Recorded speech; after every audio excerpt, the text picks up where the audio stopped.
नमस्ते। ABC corporate आइकनमा यहाँलाई हार्दिक स्वागत तथा अभिवादन। आजको हाम्रो अतिथि हुनुहुन्छ श्री सुनिल पन्तज्यू वा सिइओ हुनुहुन्छ एनएलजी इन्सुरेन्स। सुनिलजी नमस्ते। नमस्कार। वेलकम टु द शो। Thank you very much. आराम हुन्छ? साध्य अब तपाईँले लामो समयदेखि बिमा क्षेत्रमा हुनुहुन्छ, यो नन लाइफ सेक्टरमा। फाइनली कन्फर्म सिइओ पनि हुनुभयो। यसको लागि तपाईँलाई धेरै धेरै अलिकति पुरानो भए पनि म तपाईँलाई बधाई दिन चाहन्छु र नयाँ जिम्मेवारीको तपाईँ उत्तरोत्तर प्रगति कामना पनि गर्छु सुनिलजी। धन्यवाद। अब यो नयाँ हुन्छ, तपाईँले 20औँ 25औँ 30औँ वर्षदेखि इन्सुरेन्स फिल्डमा बस्नु भएको छ होइन?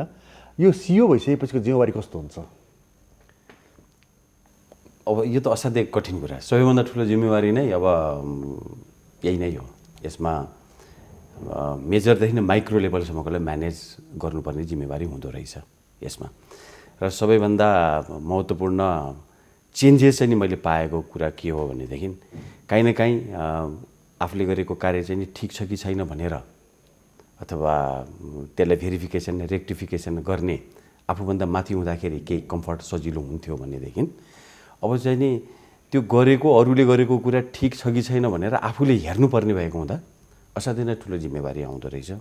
त्यसमा प्रोटेक्टिभ मेजर पनि हुनुपर्यो आफूहरूले, त्यसलाई एकदम जजमेन्टल र नियम कानुन सङ्गतले हेर्नुपर्ने भएको हुनाले असाध्यै नै त्यो पार्ट चाहिँ नि ह्युम्यानिटेरी ब्याकग्राउन्डको पार्ट चाहिँ नि अलिकति गाह्रो हुँदो रहेछ त्यो। सुनिलजी, अब जस्तो तपाईँ मेरो मित्र पनि हुन्छ, लामो साथी, तपाईँको मैले क्यारियर नजिकबाटै अवलोकन गरिरहेको छु होइन?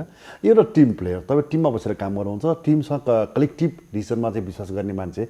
यो अहिलेको यो तपाईँको यो अहिलेको जुन कम्पोजिसन पनि टिममै त हुन्छ होला नि? यो टिममै हुन्छ। त्यसमा हामीहरूले अब एक त एनएलजीमा टिम कल्चर नै हो, सुरुदेखि नै हो। यसमा डिस्कसन भइसकेपछि मात्र निर्णय लिने प्रचलन थियो। त्यसलाई चाहिँ नि अझ हामीहरूले डिफ्रेन्ट लेभलमा चाहिँ नि ग्रुप डिसिजनले दिएको कुरा मात्र निर्णय गर्ने हामीहरू गर्दछन्। जस्तो भनौँ रिजनल लेभलको अन्तर्गत भएका शाखाहरूले गरेको डिसिजनलाई जे आउँछ त्यसलाई नै हामीहरूले सेन्ट्रलमा बसेर निर्णय गर्ने गरिरहेका छौँ। त्यसले गर्दाखेरि यो प्याटर्न चाहिँ नि हाम्रो कन्टिन्यू नै छ। हजुर। अब यो जुन नेपालको अहिलेको चाहिँ बिमा बजारको बारेमा कुरा गर्न चाहन्छु। नेपालमा अब यहाँहरू इस्टाब्लिस अलिक पुरानो कम्पनी, निकै पुरानो कम्पनी, त्यसमाथि पनि एउटा इस्टाब्लिस भइसकेको, पहिला लाइफ र नन लाइफ पनि दुइटै भएको कम्पनी यहाँहरूको होइन? अनुभव छ, लाइफ र नन लाइफ दुइटै अनुभव पनि यहाँलाई छ र त्यसको चाहिँ प्रोज एन्ड कन्स पनि यहाँलाई थाहा छ। अनि एट द सेम टाइम नयाँ कम्पनीहरू पनि आइरहनु भएको छ। यसले इन्सुरेन्सको डाइनामिजम कता गइरहेको छ र यसले प्रोफेसनलिजममा चाहिँ कतिको यसले डेभलप गरिरहेको छ? दुईवटा कुरा सोध्नुभयो। अब बिमाको दायरा र बिमा सेवा चाहिँ नि सर्वसाधारणको पहुँचमा पुगेको छ कि छैन भन्ने कुरा एउटा तपाईँले गर्नुभयो। निश्चय नै यसले यो नयाँ आएको कम्पनीहरूले पुरानो कम्पनीहरूलाई भाइब्रेसन भएको हुनाले उनीहरू पनि दूरदराजसम्म पहुँच पुर्याउनुपर्छ। किनभने सेन्ट्रली सिटी एरिया त अब स्याचुरेसन जस्तो भइछ, सबैको हब नै तिनै छ, मार्केट नै तिनै छ। त्यसले गर्दाखेरि अलिकति अर्बिट चाहिँ नि अब ठुलो बनाउनुपर्छ भन्ने सोचमा शाखा विस्तार पनि भइ नै रहेको छ। त्यो चाहिँ नि नयाँ आएको कम्पनीले एक किसिमको भाइब्रेसन लिएर आएको नै हो, त्यसमा त कुनै शङ्कै छैन। र जहाँसम्म छ अहिले अलिकति बिमा क्षेत्रको पहुँच चाहिँ नि बढी पनि भएको छ, निश्चय नै बढी नै भएको छ। अब साथसाथै तपाईँको अर्को प्रश्न मैले हेर्दाखेरि के थियो प्रश्न? मैले ठ्याक्कै अर्को प्रश्न यहाँको बिमामा व्यावसायिकताको चाहिँ विकास कतिको भयो? अब व्यावसायिकताको कुरा चाहिँ नि भन्दाखेरि ह्युमन रिसोर्सको नै कुराहरू आउँछ। ह्युमन रिसोर्स चाहिँ हामी कहाँ अलिकति क्राइसिस नै छ। अब दुईवटा कुराले क्राइसिस भयो। एक त सर्टेन लेभलको एउटा एजुकेसन सिद्धिसकेपछिको मान्छेहरूको इन्क्लाइन भनेको तेस्रो ग्रेडमा मात्रै इन्सुरेन्स पर्छ जस्तो देखियो। फर्स्ट प्रायोरिटी भनेको ब्याङ्किङ सेक्टरहरू र मल्टिनेसनल कम्पनीतिरको आकर्षित हुने कुरा त्यहाँ नभइसकेपछि मात्र इन्सुरेन्समा चाहिँ नि देखिने भएको हुनाले हामीले त्यो आकर्षण चाहिँ नि दिन सकेको छैनौँ। यसमा यो चाहिँ दिन नसकेको हुनाले यङ जेनेरेसनहरूको नलेजलाई हाम्रो ट्रेडिसनलसँग बन्डल अप गर्नलाई चाहिँ अलिकति गाह्रो नै भइरहेको छ हामी। हजुर।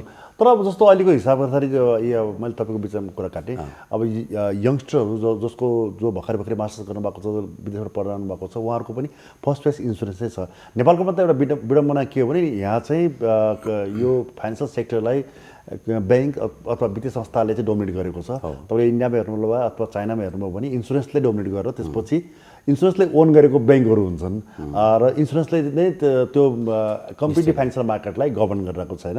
मेरो क्वेसन यहाँले के थियो भने यो जुन खाले किसिमको यहाँले भन्नुभएको ट्रेडिसनल र अहिलेको जुन टेक्नोलोजी छ होइन, यसको चाहिँ फ्युजन तपाईँले कसरी गरिरहनु भएको छ? अब टेक्नोलोजी फ्युजन गर्नको लागि चाहिँ नि सबै इन्सुरेन्स कम्पनीहरू अलिकति उत्साही भएकै जस्तो नै देखिन्छ। कहीँ न कहीँ हामीहरूले पनि टेक्नोलोजीमा इन्भेस्टमेन्ट इन एडिसन इन्भेस्टमेन्ट चाहिँ नि गरि नै रहेका छौँ जस्तो लाग्छ अहिले चाहिँ नि यो 2-3 वर्षदेखि सबै इन्सुरेन्स कम्पनीहरूले। र हामीले चाहिँ यो टेक्नोलोजीतिर हामी उन्मुख हुनुपर्छ भन्ने कुरा चाहिँ नि ब्याङ्किङले नै सिकाइ नै रहेको छ। किनभने ब्याङ्किङ प्रविधि ब्याङ्किङ जसरी अगाडि बढ्छ इन्सुरेन्स कम्पनी चाहिँ त्यही ब्याङ्किङको प्रुडेन्सीलाई नै फलो गर्दैन अगाडि नै बढ्ने हो कि हामीले त्यसरी हेर्छौँ यहाँ चाहिँ नि। त्यसले गर्दाखेरि टेक्नोलोजीलाई त काहीँ न काहीँ एडप्ट गर्दै हिँडि नै रहेका छौँ हामीहरूले।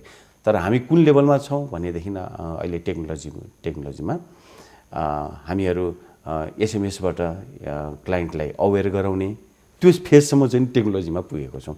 र रियल टाइम इन्फर्मेसन जुन हुन्छ सिस्टममा सफ्टवेयरको त्यो रियल टाइम इन्फर्मेसन चाहिँ नि आजको दिनमा मोरले सबै इन्सुरेन्स कम्पनीमा रियल टाइम इन्फर्मेसन चाहिँ नि आउँछ। टेक्नोलोजीलाई हामीले त्यहाँसम्म चाहिँ पुऱ्याएका छौँ। हजुर सुनिलजी, अब जति नयाँ पुरानो जति पनि कम्पनी छन् सबैको अलमोस्ट क्यापिटल बेस त एउटै नै छ। अहिले हाराहारी त्यही नै छ होइन। तर कस्तो छ भने जुन तरिकाको चाहिँ अलि ठुला कम्पनी भन्ने र सानो कम्पनी भन्ने गुट उपगुटका पनि कुराहरू छन् भन्ने किसिमका कुराहरू यो फाइनेन्सियल मार्केटमा सुनिन आइन्छ। यता कता हामी पत्रिका नि पढ्छौँ। अब यहाँले अब यो भन्न एन्सर दिन मिल्छ कि मिल्दैन?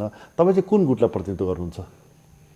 मतलब गुट बनायो नन लाइफ इन्सुरेन्स। नन लाइफको पनि ठुलो कम्पनीहरू हुँदो रहेछन्, सानो कम्पनीहरू हुँदो रहेछन्, अरबमा कम्पनीहरू हुँदो रहेछन्, अलिक सानो कम्पनीहरू हुँदो रहेछन् त्यहाँनिर होइन। यो अब यहाँ त प्रोफेसनल मान्छे हुनुहुन्छ, यहाँ आइएम स्योर द्याट तपाईँ त्यसमा बिलिभ गर्नुहुन्न होला, तर तपाईँले यस्तो फिल भएको छैन?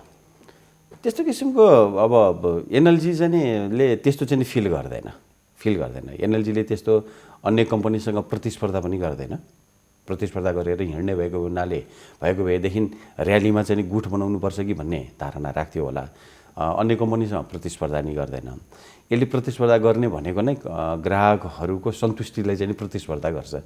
त्यसले गर्दाखेरि अब यो गुटको कुरा चाहिँ नि एनएलजीमा त्यति थाहा छैन। हजुर, एनएलजीको कुरा गर्दाखेरि सुनिलजी लामो समयदेखि एनएलजीको एउटै प्लस पोइन्ट के छ भने एनएलजीमा असाध्यै राम्रोसँग क्लेम सेटलमेन्टको लागि चाहिँ तपाईँले जुन खाले कस्टमर सर्भिस दिनुहुन्छ, जुन खाले ग्राहकलाई यहाँको शब्द भन्दाखेरि सन्तुष्टिको जुन एउटा उहाँलाई फिल हुने किसिमको चाहिँ रिजल्ट दिनुहुन्छ होइन, यसको चाहिँ अहिले निरन्तरता कस्तो छ? अब यो अब मापदण्ड नै साखको मापदण्ड नै क्लेम सेटलमेन्ट हो इन्सुरेन्समा भनौँ न। बजार विस्तार गर्ने हाम्रो ठुलो माध्यम भनेको नै, हाम्रो एडभर्टिजमेन्ट गर्ने माध्यम भनेको नै जो हाम्रो ग्राहकहरू हुनुहुन्छ उहाँ नै हो हाम्रो। र उहाँहरूलाई सन्तुष्टि गराउने भन्ने कुरामा हामीले जति चाँडो सक्यो र उचित क्षतिपूर्ति हामीले दिन सक्यौँ त्यति चाहिँ नि हाम्रो एडभोकेट गरिदिने हो उहाँहरूले। अब त्यसलाई अहिले अलिकति मोडिफाइड गरेका छौँ, अझ चुस्त कसरी बनाउन सकिन्छ, ग्राहकहरूलाई इन्फर्मेटिभ कसरी चाँडै दिन सक्छौँ, ग्राहकहरूलाईसँग लिनुपर्ने डकुमेन्टहरू हामीले कतिसम्म कति चाँडै चाहिँ हामीले ग्राहकहरूसँग लिन सक्छौँ। किन ग्राहकहरूबाट लिनुपर्ने डकुमेन्ट हामीले पूर्ण रूपले प्राप्त नगरिकन हामी दाबी फर्चोट गर्न सक्दैनौँ। त्यसले गर्दाखेरि ग्राहकसँगबाट लिने डकुमेन्टलाई कसरी चाँडै लिन सक्छौँ भन्ने कुरामा हामीहरूले एउटा मेकानिजम डेभलप गरेका छौँ र त्यसलाई होमवर्क गरेका छौँ। हामी कहाँ सम्पूर्ण डकुमेन्ट आइसकेपछि एमाउन्ट वाइज हेरेर हामी असाध्यै नै चाँडै क्लेम सेटल गरिरहेका छौँ। अहिले नै त्यो निर्देशन नै दिएका छौँ हामीहरूले। हजुर, यो अब जुन भूकम्पपछिको जुन बिमामा एउटा अवेरनेस पनि भएको थियो र जुन खाले किसिमको बिजनेस बुम भएको पनि भनिन्थ्यो होइन, यसमा त अहिलेको जुन फेरि अहिले यो त्यसपछिका 3-4 वर्षपछि फेरि डिक्लाइन पनि भएको छ। त्यसलाई चाहिँ जस्तो नेपालको जुन ट्रेडिसनल परम्परा जुन छ कि गर्नै पर्ने भएपछि मात्रै बिमा गर्ने, अदरवाइज बिमा नगर्ने भन्ने किसिमका एउटा कुराहरू छन् होइन, त्यतापट्टिको जुन ग्रे एरियामा तपाईँले कसरी काम गर्नुभएको छ? यस्तो भयो, भूकम्पपछि पनि सबैजना उत्साही नै भएको थियौँ हामीहरू, व्यवसाय बढ्छ कि भनेर। तर भूकम्पको कारणले गर्दाखेरि व्यवसाय बढेन। हाम्रो व्यवसाय बढ्नुपर्ने सबैभन्दा सेक्टर भनेको ब्याङ्किङ सेक्टरबाट नै थियो। ब्याङ्किङ सेक्टरमा तत्कालीन अवस्थामा भूकम्प आइसकेपछि सबैभन्दा ठुलो समस्या भनेको नै अन्डर इन्सुरेन्स थियो होइन। ब्याङ्कहरूले मोरलेस आफूले लोन जति दिएको छ त्यतिको मात्र बिमा गर्ने प्रचलन रहेछ। एक्चुअल भ्यालुको भन्दा पनि। त्यसले गर्दाखेरि अन्डर इन्सुरेन्सको कारणले गर्दाखेरि केही समस्याहरू निक्लेको थियो र यो कुरा ब्याङ्कका प्रतिनिधि ब्याङ्कहरूलाई तत्कालीन अवस्थामा यो अन्डर इन्सुरेन्सको कन्सिक्वेन्सेस चाहिँ के हुन्छ भन्ने कुराको जानकारी हुँदै पनि पूर्ण सम्पत्तिको अथवा पूर्ण मूल्यको चाहिँ बिमा गरिएको चाहिँ ब्याङ्कले अझ पनि पाइएको छैन। त्यसले गर्दाखेरि ब्याङ्क तथा वित्तीय संस्थाले त त्यस्तो किसिमको ओनिङ लिन सकेन भनेदेखि आम मानिसले त्यो ओनिङ लिन्छ भन्ने कुरा चाहिँ नि असाध्यै नै गाह्रो हुँदो रहेछ। हामीहरूले एजुकेट गराउन खोज्दाखेरि पनि जे रिक्वायरमेन्ट छ नि यहाँले जुन भन्नुभयो म्यान्डेटरी छ त्यसको मात्र बिमा गर्ने अहिले प्रचलन नै छ। त्यसले गर्दाखेरि भूकम्पले चाहिँ खासै यो बिमा क्षेत्रलाई चाहिँ अभिवृद्धि गरेको जस्तो देखेन अहिले आएको। र फेरि कन्सेप्चुअल चाहिँ आम मानिसमा चाहिँ कस्तो पनि भने अब ठुलो भुइँचालो आइहाल्यो, अब केही वर्षसम्म त फेरि भुइँचालो आउँदैन भन्ने कुराले त्यो कुसन चाहिँ नि त्यो एउटा कुसन पनि लिएको हुनाले जुन स्वइच्छाले गर्ने जुन बिमा हुन्छ नि त्यो चाहिँ नि निकै न्यून नै पाएको छौँ हामीहरूले। ओके, सो सुनिलजी यहाँहरूको प्रवर्तक त वाणिज्य ब्याङ्क पनि हो नि होइन? वाणिज्य ब्याङ्क। अब तपाईँहरू करिब करिब अर्ध सरकारी जस्तै किसिमको चाहिँ एउटा स्वायत्त संस्था हुनुहुन्छ। मैले फेरि भूकम्प जोड्न चाहिरहेको छु। भूकम्पपछि निजी क्षेत्रका त विभिन्न खाले बिल्डिङहरू, फ्याक्ट्रीहरू, घरहरू सबैमा त बिमा केही हिसाबले भएको देखिएको थियो र क्षतिपूर्ति पाएको देखिएको थियो। तर अलमोस्ट सरकारी निकायका, सरकारी कम्पनी, सरकारी बिल्डिङहरू, सरकारी चाहिँ भवनहरू कुनै पनि बिमा थिएन। त्यतापट्टिको अवस्था के छ? उहाँहरूले फेरि अहिले त्यो इन्सुरेन्सपट्टि उहाँहरूलाई पनि फेरि पनि बिमाको साक्षरता गर्नुपर्ने छ कि उहाँलाई यो सचेतना भइसकेको छ? अब त्यो भूकम्प आइसकेपछि नै जनचेतना अभिवृद्धि गर्नको लागि सरकारले नै आफ्नो सम्पत्तिहरूको बिमा गर्यो भनेदेखि र त्यही नै ठुलो किसिमको प्रचार हुन्छ भन्ने कुराहरू बिमा कम्पनीका प्रतिनिधिहरूले आफ्नो फोरमहरूमा पनि भनिरहेको र नेपाल सरकारकोमा उपस्थिति हुँदाखेरि अपर्च्युनिटी पाउँदाखेरि पनि त्यहाँ आफ्नो अभिव्यक्तिहरू दिइरहेकै अवस्था नै हो।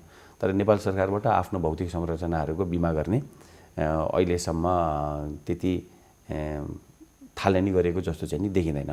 अब यो चाहिँ भविष्यमा पनि हुन्छ कि हुँदैन यो भन्न सकिँदैन र विदेशमा पनि यो प्रचलन छ कि छैन त्यो पनि हेर्छन् होला जस्तो पनि लाग्छ मलाई। त्यो पनि लाग्छ। अब आफ्नै सम्पत्तिको रिस्क चाहिँ नि अन्य कम्पनीबाट लिने कि नलिने भन्ने कुराहरू पनि हुन्छ कि जस्तो लाग्छ। विदेशमा पनि कुनै देशमा चाहिँ आफ्नो संरचनाहरू बिमा गरेको रहेछ र कहीमा चाहिँ नगरेको अवस्था पनि रहेछ होला। अब यसमा फाइनेन्सियल कन्स्टेन्टको पनि कुराहरू आउँछ होला।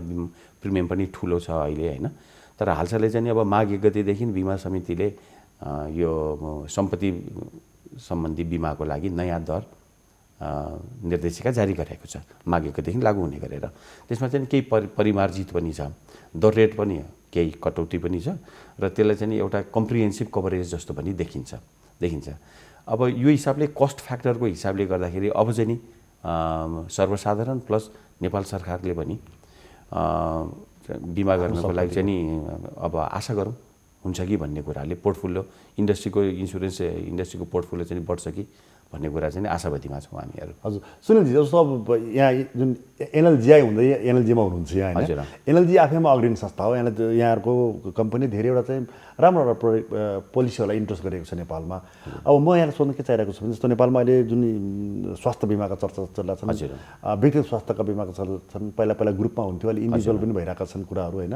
एनएलजीमा यस्तो कस्तो प्रडक्टहरू छ जसले चाहिँ हाम्रा असङ्ख्य दर्शकले हेर्नु भएको छ, उहाँहरूले पनि यो सेवा प्राप्त गर्न सक्नुहुन्छ र यो कतिको कस्टली छ? यो यस्तो छ, हामी अहिलेसम्म पनि एनएलजी चाहिँ नि ग्रुप मेडिकल इन्सुरेन्समा नै हामीले अवधारणा अहिलेसम्म राखिरहेका छौँ।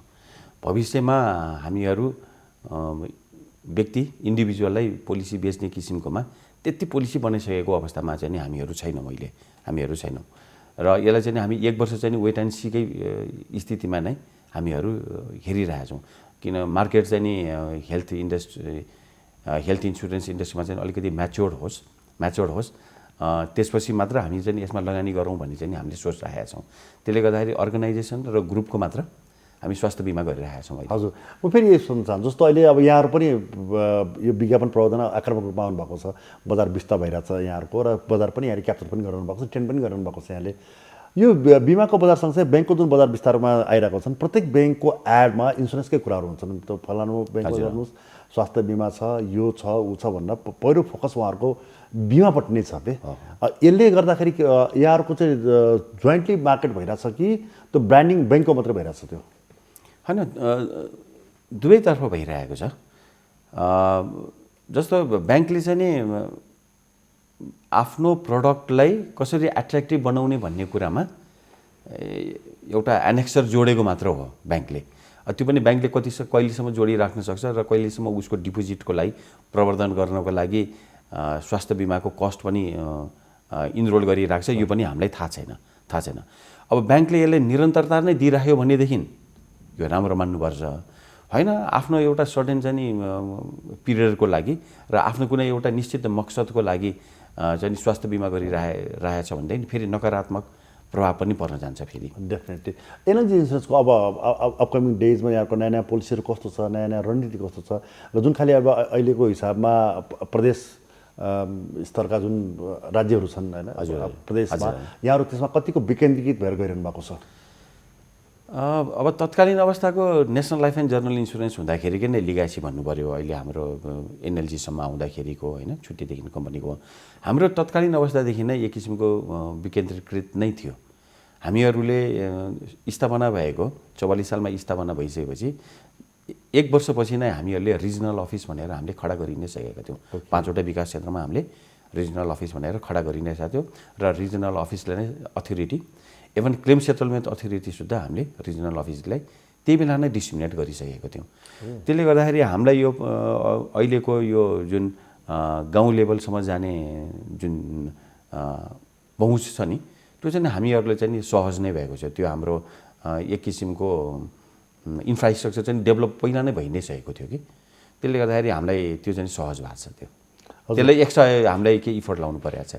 यो यही पहुँचको कुरामा गर्दाखेरि जस्तो जहिले पनि सुनिन्छ यहाँहरू सबै बिमा एक्सपर्टहरूसँग कुरा गर्दाखेरि नेपालमा सबै चिज छ, तर के भने बिमा साक्षरताको कमी छ। बिमा साक्षरताको अभियान हामी चलाउँछौँ भन्नुहुन्छ। एकातिर साक्षरताको कुरा छन्, एकातिर चाहिँ बिमाको महत्त्व र बिमाका उपाय इत्यादिका कुराहरू हुन्छन् होइन। यो साक्षरताको अभियान चाहिँ यहाँहरू कहिलेसम्म चलिरहन्छ? अब यो साक्षरता अभियान त यो कन्टिन्यू प्रोसेस हो। डेभलप्ड कन्ट्रीमा पनि बिमा गर्नुपर्छ है भन्ने किसिमको कुराकानीहरू विभिन्न सोसल मिडियामा आइराख्दो रहेछ होइन। अब नेपालमा त झन् यो त ज्यादै नै न्यून नै छ। जनचेतनाको अभाव नै भनेर हामीहरू भनि नै राखेका छौँ। तर जनचेतनाकोलाई चाहिँ नि कुन मोडलबाट जाँदाखेरि चाहिँ प्रभावकारी हुन्छ भन्ने कुराको बृहत डिस्कसन गरेर लागू गर्नुपर्ने जस्तो देखिन्छ। इन्डिभिजुअल कम्पनीले आफ्नो कुनै एउटा सेक्टरमा गएर त्यसको सडक मञ्चन होस् कि अथवा सोसल मिडिया होस् कि, अब अहिले यो गर्न थालि नै रहेछ। सडक नाटकबाट पनि काहीँ न काहीँ देखिरहेछ नयाँ इन्सुरेन्स कम्पनीहरूले बिमाको महत्त्व विषयमा सडक नाटक पनि गरिरहेको पनि अहिले पनि पाइएको छ। अब मेरो आफ्नो कुरा गर्नुहुन्छ भनेदेखि सबैको घरमा स्कुलमा जाने केटाकेटी छन्, सबैको घरमा छ। आज छैन भने पनि भोलि त भइ नै हाल्छ। अब हामीहरूले एक लेभलको ब्रेड अर्नरहरूलाई भनौँ न, अहिले जति पनि छन् उहाँहरूलाई हामीले बिमाको उपयोगिता विषयमा हामीले जानकारी गराउन सकेनौँ अथवा उहाँहरूलाई यसको प्रोस एन्ड कन्सको विषयमा हामीले भन्न सकेनौँ अथवा डर देखाउन सकेनौँ। हामीहरूले फाइनेन्सियल लसको डर देखाउन सकेनौँ। अब हामीले यदि स्कुलमा नै पाठ्यक्रममा नै खालि बिमा भनेको के हो, यसले के फाइदा गर्छ भनेर पढाउनुको साथसाथै बिमा गरेपछि यसले आर्थिक हानिलाई कसरी पूर्ति गर्छ भन्ने कुराको स्ट्रङ रूपले स्कुलका केटाकेटीहरूलाई हामीले यदि पढाउन सक्यौँ र उनीहरूको माइन्डसेटमा राख्न सक्यौँ भनेदेखि निश्चय नै आफूलाई आफ्नो सुरक्षित हुनको लागि उसले आफ्नो अभिभावकलाई जबरजस्ती गरेर भए पनि बिमा गराउनै सक्छ। अहिलेको जेनेरेसनको, अहिलेको यङहरूले दिने शिक्षा नै त्यही नै हो। बच्चाबाट आफ्नो प्यारेन्ट्सहरूलाई बिमा गराउनको लागि प्रेरित गर्ने किसिमको शिक्षा हामीले लागू गर्न सक्नुपर्छ जस्तो लागेको छ मलाई। हजुर सुनिलजी, यहाँको क्यारियरको जुन ग्राफ छ, यहाँ बिचमा चाहिँ एउटा ठुलो कमर्सियल ब्याङ्कको डाइरेक्टर पनि बन्नुभयो र हेर्दाखेरि त्यति बेला के देखिन्छ तपाईँले बिमा क्षेत्र छोडेर ब्याङ्किङमा जानुहुन्छ जस्तो किसिमको पनि देखिसकेको थियो। फेरि तपाईँ रिटेन बिमामै बस्नुभयो, यो एट्र्याक्सन के हो? होइन रिटेन होइन, यो त म त बिमा क्षेत्रमै थिएँ होइन जो। अब मेरो पारिवारिक हिसाबले लगानी गरेको हुनाले एउटा प्रतिनिधित्व मात्र गरेको हो कुनै एउटा छेडेको लागि। र यहाँहरूलाई ठ्याक्कै भन्नुपर्दाखेरि ब्याङ्किङ सेक्टर भनेको आजको दिनमा प्रुडेन्ट हो, त्यहाँको वर्किङ कल्चर होइन, गभर्नेन्स सबै कुराहरू चाहिँ नि हामीहरू कहीँ न कहीँ ब्याङ्किङ सेक्टरको चाहिँ अलिकति प्रुडेन्ट छ भनेर हामी आजको दिनमा पनि भन्छौँ। र त्यही कुरा सिक्नको लागि र त्यो सिकेको कुरा चाहिँ नि आफूले जुन त्यो कर्मथलो छ भनौँ न, जागिर जहाँ खाइएको छ त्यहाँ चाहिँ नि आफूले कसरी प्रुडेन्सी ल्याउन सकिन्छ भन्ने हिसाबले पनि 50% पारिवारिक लगानीको हिसाबले र 50% चाहिँ नि आफूले त्यहाँबाट केही सिकेर आफ्नो जहाँ काम गरिन्छ, इन्सुरेन्समा काम गरिन्छ त्यसमा चाहिँ लागू गर्न सकिन्छ कि भन्ने हिसाबले आफू सक्षम हुनको लागि पनि सञ्चालक भएको हो म। डेफिनेटली। सुनिलजी, अब जस्तो तपाईँले जुन अहिलेसम्म गरिरहनु भएको छ, तपाईँले जागिर खाइरहनु भएको छ र you're doing business for your company, कम्पनीको लागि चाहिँ व्यापार गरिरहनु भएको छ होइन। तपाईँ त्यो सबै सक्षम भइरहेको अवस्थामा, जस्तो अहिले सबैजना मान्छे आफू एन्टरप्रेनर हुनुपर्छ भनेर मान्छे प्रोफेसनलबाट एन्टरप्रेनरमा चाहिँ डोमेन चेन्ज भइरहेको अवस्थामा चाहिँ तपाईँले एन्टरप्रेनरसिपलाई चाहिँ कन्टिन्यू किन नगर्नुभएको? अब सबैमा सबै गुण हुँदैन होइन, मैले भनिसकेँ त यहाँले सबैमा सबै गुण हुँदैन होइन। आफ्नो आफ्नो प्यारामिटर डायनामिक्सहरूलाई कसरी लिएर जाने भन्ने कुराहरू रहन्छ। र अब इन्सुरेन्स सेक्टरमै यसरी एउटा जिम्मेवारी पद लिइसकेपछि आजको दिनमा मैले आफ्नो अन्य व्यवसायमा मैले ध्यान दिएँ भनेदेखि मेरो यसमा फोकस आउट हुन्छ। नो, मेरो प्रश्न यहाँलाई के थियो भने यहाँले जुन डाइनामिजम र यहाँको क्यापासिटी कुरा गर्नुभयो, यहाँलाई थाहा छ नि त, यहाँको कम्पनीको रिजल्टले देखेर छ कि यहाँले व्यापार गर्न सक्नुहुन्छ र व्यापार गर्नुभएको छ, मूलत व्यापारै हेर्नु भएको छ होइन। म गलत छ भने तपाईँलाई सच्याउनु होला। जब तपाईँ व्यापारमा नै पोख्त हुनुहुन्छ भनेपछि यो पोख्त पनि अहिले यो एपेक्स पोस्टमा पुग्नुभयो। मेरो क्वेसन के थियो भने तपाईँसँग त्यो गुण चाहिँ छ, म व्यापार गर्न सक्छु भनिरहने मान्छेले जागिर पनि कसरी खाइरहेको छ भन्ने मात्र क्वेसन हो कि होइन। यो व्यापार त तपाईँले पनि त व्यापार नै गरिराख्नु भएको नि होइन र भने, जागिर खाने मान्छे जति पनि छन् जोसुकै होस् नि, सबैले व्यापार नै गरे हो नि। व्यापार मात्र के को गरे भन्ने कुरा हो नि। तपाईँले पनि आफ्नो व्यापार गर्नुभएको छ, म त भन्छु प्रधानमन्त्रीले पनि व्यापार गरिराख्नु भएको छ होइन, देश बनाउने व्यापार गरिराख्नु भएको छ नि उहाँले होइन। हामीहरूले हाम्रो संस्था बनाउने व्यापार गरिरहेका छौँ। त्यसैले यो त व्यापारको मोटिभ भएन भनेदेखि त आफ्नो व्यावसायिकता चल्दैन नि। यो अहिलेसम्म यति लामो तपाईँले 25-30 वर्षदेखि प्रोफेसनल एरियाजमा बसेर कन्टिन्युटी यात्रा गर्नु भएको छ होइन।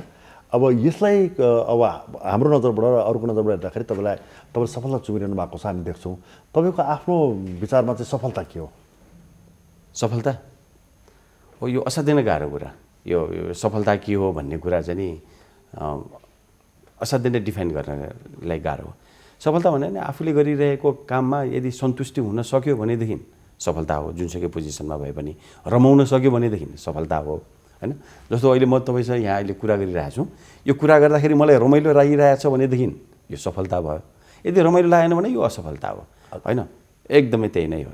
सुनिलजी, हामी कार्यक्रमको अन्त्यमा आइसक्यौँ। हजुर, म छोटो मात्र सोध्न चाहन्छु, अब एनएलजीले अब अपकमिङ डेजमा अघि पनि मैले सोधेको थिएँ, तैपनि फेरि पनि सोध्छु म, कस्तो प्रोग्राम लिएर छ जसले चाहिँ यहाँले एउटा जुन एउटा नर्सरी किन्डर गार्डनकोदेखिको चाहिँ त्यसलाई चाहिँ अवेरनेसको प्रोग्राम ल्याउन पर्छ भन्ने जस्ता कुराहरू जस्तै यो इन्सुरेन्स लिटरेचरकोमा चाहिँ यहाँको अरू कस्तो कुराहरू आउन सक्छ? अब यसमा हामीले एनएलजीले विगत केही वर्षदेखि हामीले कर्णाली पारीको एससिसीमा टपर ल्याउने, सामुदायिक विद्यालयबाट टपर गर्नेहरूलाई हामीले फर्दर स्टडीको लागि हामीले एउटा पुरस्कारको व्यवस्था पनि गरेका छौँ। 1 लाखको पुरस्कारको धनराशिको हामी पुरस्कार दिने रहेछौँ होइन। त्यसले पनि काहीँ न काहीँ त्यो सेक्टरमा बिमाको केही प्रचार हुन्छ जस्तो हामीलाई पनि लागेको छ। र केही चाहिँ हामीहरूले साहित्यमा पनि हामीले अलिकति खर्च गर्छौँ। हामीहरू गर्छौँ। कलासित.com सँगको सहकारीमा बुद्ध जयन्तीको अवसर पारेर हामीहरू केही साहित्यकारहरूलाई कविता वाचन पनि गराउँछौँ र केही रकम पनि उहाँहरूले प्रदान गर्छौँ कविता लेख्न लगाएर। हाम्रो अहिले यही दुईटामा नै फोकस रहन्छ।